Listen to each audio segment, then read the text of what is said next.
और कंपनी के अगर फाइनेंशियल्स के बारे में बात करेंगे तो फाइनेंशियल 21 पे इनकी सेल्स थी अराउंड 2919 करोड़ रुपीस, जो कि बढ़ के अराउंड फाइनेंशियल 23 में अराउंड 4823 करोड़ तक हो चुकी है। और इस तरह से इनके प्रॉफिट के बारे में बात करेंगे तो फाइनेंशियल 21 में इनका प्रॉफिट 32 करोड़ था, जो कि फाइनेंशियल 23 में इनका प्रॉफिट 64 करोड़ हो चुका है।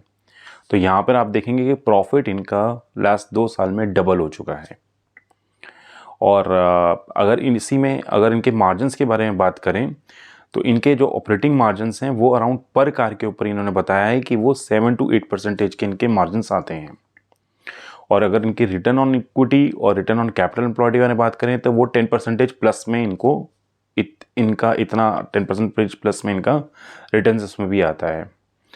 और इन्होंने की जो अर्निंग पर शेयर है वो फाइनेंशियल 21 में सिर्फ 5 थी, लेकिन वो अब इंक्रीज हो गई है 10 तक, 10.50 पैसे तक इंक्रीज हो गई है। तो ये इनकी डबल हो गई है। तो ये इसलिए डबल हुई है क्योंकि इन्होंने कुछ एक्विजिशंस करी थी केरला में, कर्नाटका में इनकी कुछ एक्विजिशंस इन्होंने करी थी डीलर्स की। वो एक्विजिशन काफ़ी प्रॉफिटेबल हो रही हैं, तो इसलिए इनकी जो सेल्स है, इनकी जो अर्निंग पर शेयर है वो डबल हो गई है।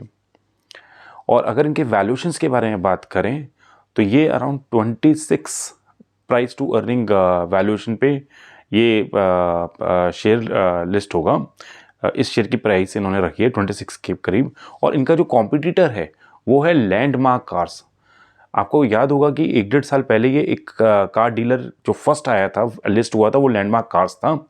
हाउएवर इसमें और इन दोनों में क्या फ़र्क है मैं आपको बताता हूँ। लैंडमार्क कार्स प्रॉपरली जो डील करता है वो सारा का सारा लग्जरी कार्स में डील करता है, जैसे जीप हो गया और एमजी मोटर्स की कार्स हो गई, होंडा की एलिवेट हो गई है, तो मर्सिडीज़ है। तो वो सारे के सारे लग्जरी मॉडल्स पर डील करता है।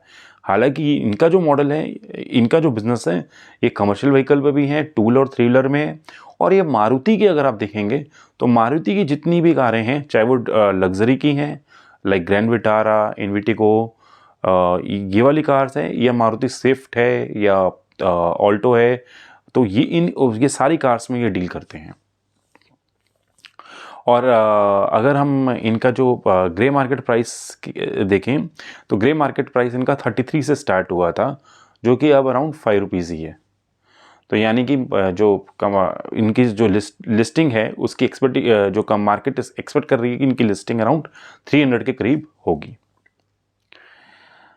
तो this was about the grey market price and financials. अब जरा बात करते हैं सबसे इंपॉर्टेंट चीज़ के बारे में, जो है रिस्क।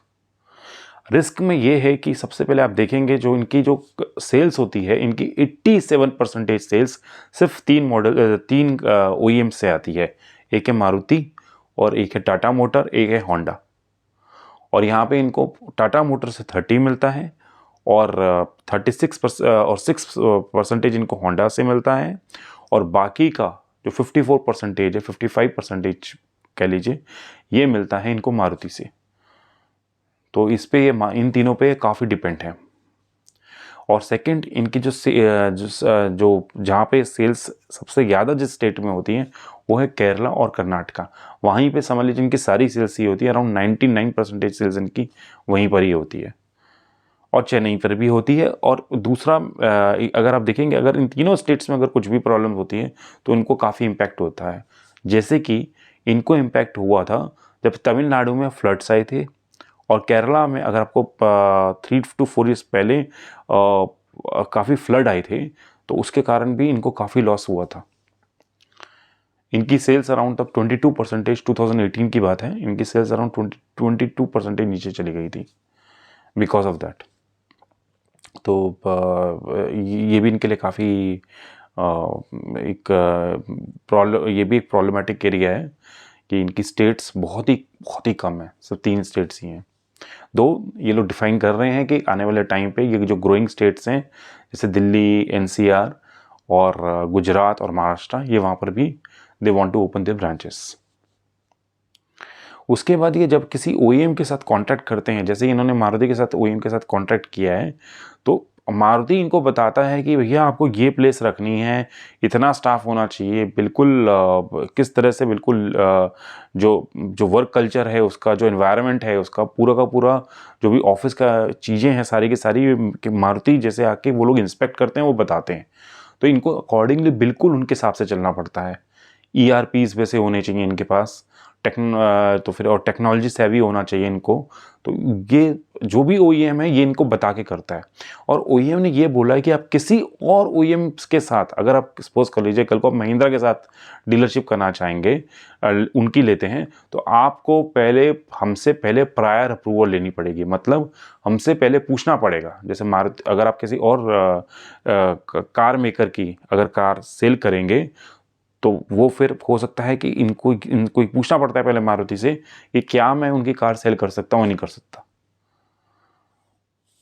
तो ये एक प्रायर अप्रूवल की चीज़ भी इनकी रिस्क की है, क्योंकि ये इस तरह से अपनी जो बिज़नेस है ये एक्सपैंड नहीं कर सकते और ये लिमिटेड रहेंगे। जो ये ऑलरेडी जिनके ये डीलर हैं ये उन्हीं के साथ ही ये एसोसिएटेड रहेंगे। तो कल को ये एक्सपैंड नहीं कर सकते, विच इज़ नॉट बेनिफिशियल।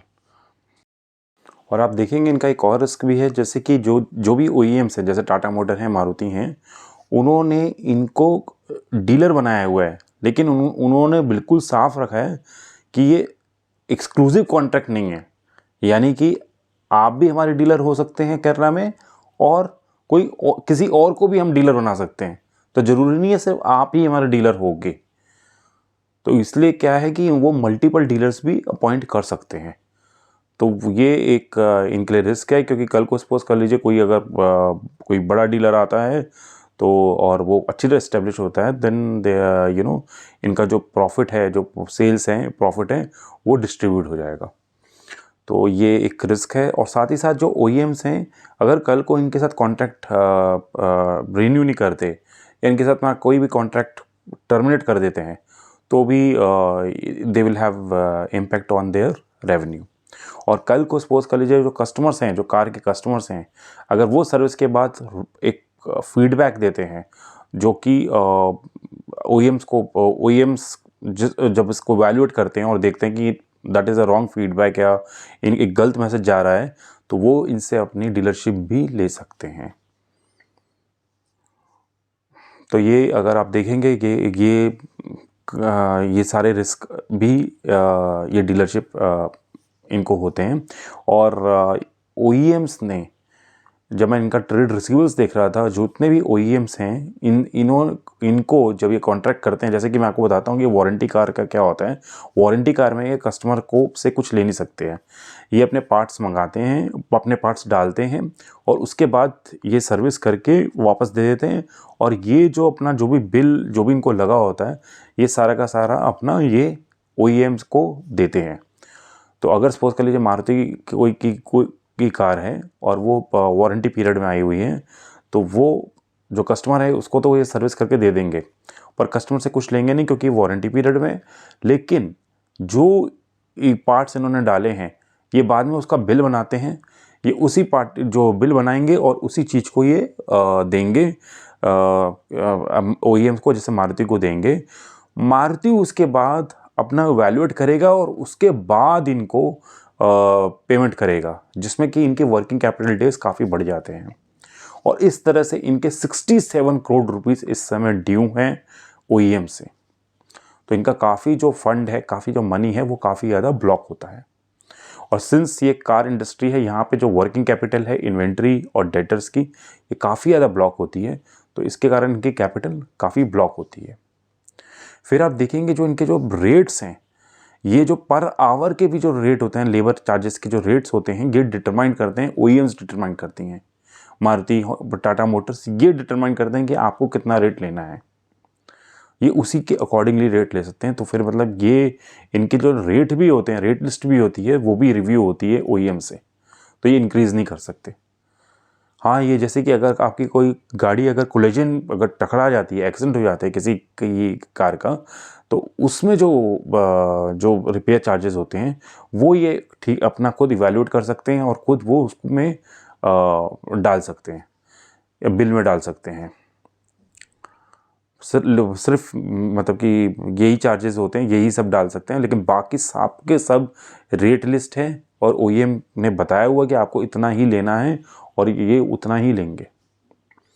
तो इस तरह से इनका रेवेन्यू जो है वो काफ़ी जो लिमिटेड हो जाता है और एक प्री डिफाइंड रेवेन्यू रहता है।